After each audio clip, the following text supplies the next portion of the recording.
Case 2. Mom refuses to believe dad's disability and gets... Okay, Miss Kirby, you brought this case before the court. What's going on? Well, this gentleman, Douglas Kirby, he stopped paying child support about a couple of years ago. Okay. Danny, he's 8 now. I want to know what is going on, and I want to know when he's gonna stop paying child support, please. Okay. So how long has it been since he paid child support? He paid for 3 years. Okay. And it's been 2 years since I haven't received anything. Okay, 2 years. Mother bursts into the courtroom, burning with frustration and exhaustion. 2 long years have passed without a single payment for her child, and her tolerance has reached its breaking point. She's not here for small talk or sympathy. She wants justice, plain and simple. But the moment the truth begins to unfold, everything in that courtroom is about to shift in a way no one expected. For 3 years. Okay. And it's been 2 years since I haven't received anything. Okay, 2 years, no pay. And you said the child is 8? Yes. 8 years, okay. All right, Mr. Kirby, is there a reason why you have not paid child support in 2 years? Correct, Your Honor. I was diagnosed with multiple sclerosis about 3 years ago, and over the period of 8 months it actually got really bad, and so I have not been able to really, I'm unemployed at the moment. I have not been able to work. I do, however, I receive disability and Social Security, and I receive disability and Social Security, and I've got the paperwork here if you need to see that. Well, I have a copy of it up here with you, what was turned in. Yes, Your Honor.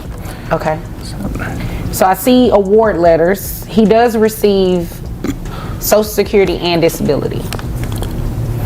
Well, first of all, I think he's lying. Second of all, he can work with minimal duties. Well, what do you think he's lying about? You think he's lying about the disability? You think he's lying about the award letters that I'm looking at because they look like official documents from the state? Okay, ma'am, it's like this. This guy is not good. Across from her stands the father, frail but refusing to let go of his dignity. Multiple sclerosis has stripped him of nearly everything: his career, his strength, his independence. The judge studies him closely, searching his eyes for sincerity. Is this man truly crushed by his illness, or has his condition become a convenient wall to hide behind? This guy is not good. Once we got married 9 years ago, I took care of him. Doesn't have a job. I made him to go back to college. I made him to get a degree. He's got a good job in IT. Okay, as soon as he got the job, okay, I don't want to be married anymore. Really? All right, you have a good job. Pay child support. Then, okay, he was paying $1,000 a month. Now I'm $1,000 a month short for 2 years. Okay, I understand that, but you understand. Emotions start to blur the line between truth and pain. This isn't just about illness or responsibility anymore. It's about pride, resentment, and love twisted together. What was once a question of facts is now a battle between what's right and what's wounded, and both sides are barely holding that fragile balance. That he has a legitimate excuse for not paying anything, right? I understand it may be frustrating, but you do understand that, right? He cannot work in IT. He cannot just push the buttons. Well, not if not he like has something from a doctor saying that he cannot work. Until he gets something that actually releases him to work or he stops receiving benefits. Mother's voice trembles with both fury and heartbreak. She reminds the court how she stood by him through the hardest years, how she built him up when the world tore him down, only for him to walk away when life turned dark. But now that he's the one suffering, her heartbreak feels poisoned by anger, and the air grows thick with betrayal no one dares to name. You really can't order him to pay any child support.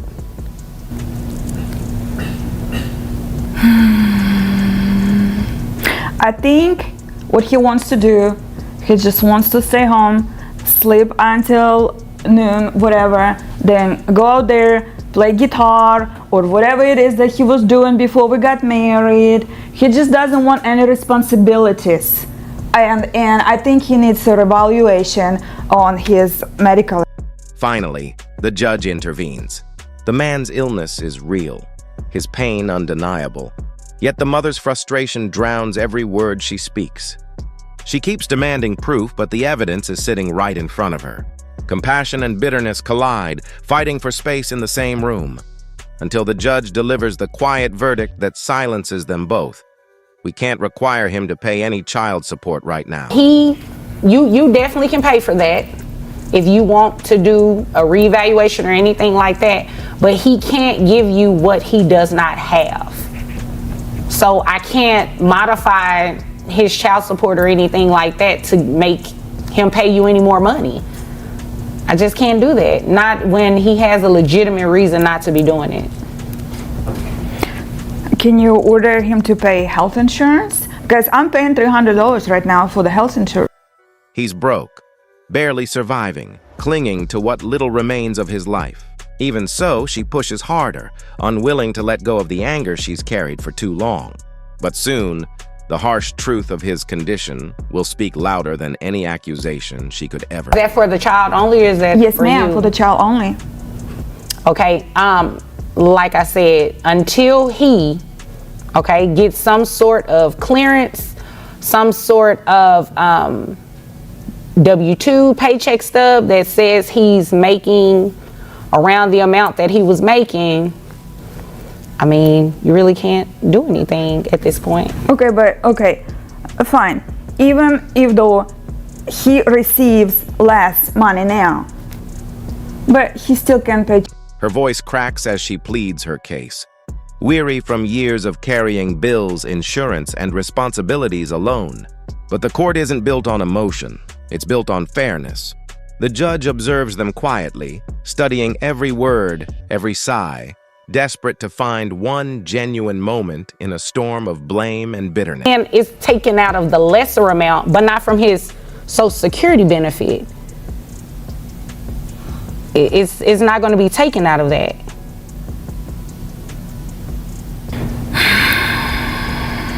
So there's nothing I can do about it. Not at this point, unfortunately.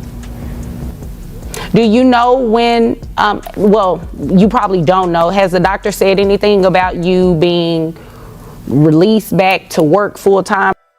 Despite his struggle, the father still offers what he can. Small gestures that cost him more than anyone realizes.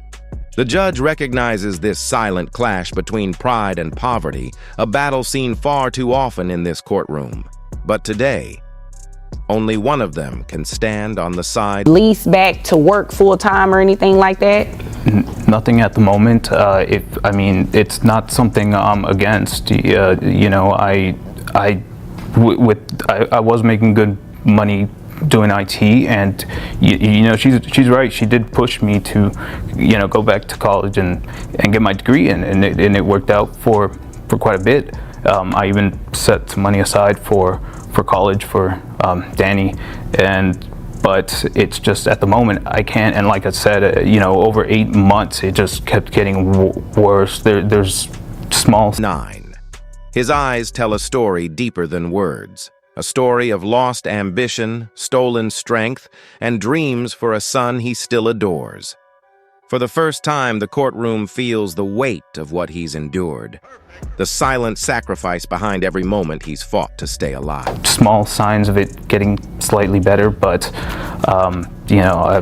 it's really bad right now. I can't stare at screens. The numbers get blurred within it. At the moment, I do apologize. But it's not something I can do. I would love to. I love our son as much as you do, but I mean, right now, if we're being honest, you make decent. You make a decent amount. He apologizes softly, his words trembling but sincere. He admits his exhaustion, his frailty, his truth. Even as his body betrays him, his love for his son never wavers. He even commends the mother's efforts, her strength, her success, setting aside his pride for a moment of peace.